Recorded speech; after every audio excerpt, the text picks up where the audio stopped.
Fixed capital refers to the investment in long term assets. Fixed capital क्या है कि जो इन्वेस्टमेंट हम लॉन्ग टर्म एसेट्स में करते हैं, ठीक है, लॉन्ग टर्म एसेट्स पर जो हम परचेज करते हैं, जिसमें हम इन्वेस्टमेंट करते हैं, उसको हम बोलते हैं फिक्स्ड कैपिटल। ये मोर देन 1 ईयर के लिए होती है।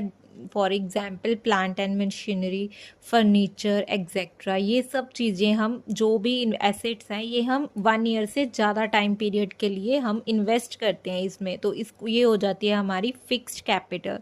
नेक्स्ट है हमारी वर्किंग कैपिटल। तो working capital refers to the investment in current assets. This investment smooth day to day operations of the business. कि वर्किंग कैपिटल हमारी वो इन्वेस्टमेंट है जो कि रिक्वायर्ड हमारे डे टू डे एक्टिविटीज़ के लिए, जो बिज़नेस की हम डे टू डे ऑपरेशंस करते हैं, एक्टिविटीज़ होती हैं, उसके लिए जो रिक्वायरमेंट होती है उसको हम बोलते हैं वर्किंग कैपिटल। वर्किंग कैपिटल में हमारा आ जाता है current assets and current liabilities.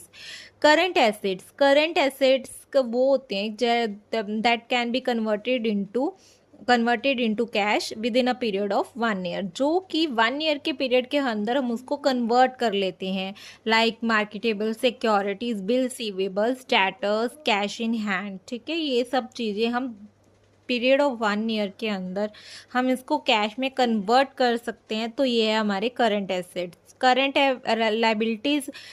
Liabilities are those payments which are due for payment within period of 1 year.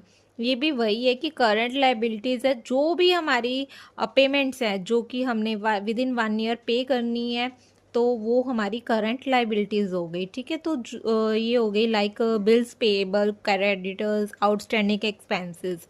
तो वर्किंग कैपिटल होगी जो 1 ईयर के पीरियड के अंदर अंदर हमारी जो भी पेएबल्स एंड जो भी रिसीवेबल्स हैं, ठीक है, that is our working capital. Fixed capital है जो मोर देन 1 ईयर के लिए हम इन्वेस्टमेंट करते हैं, that is our fixed capital.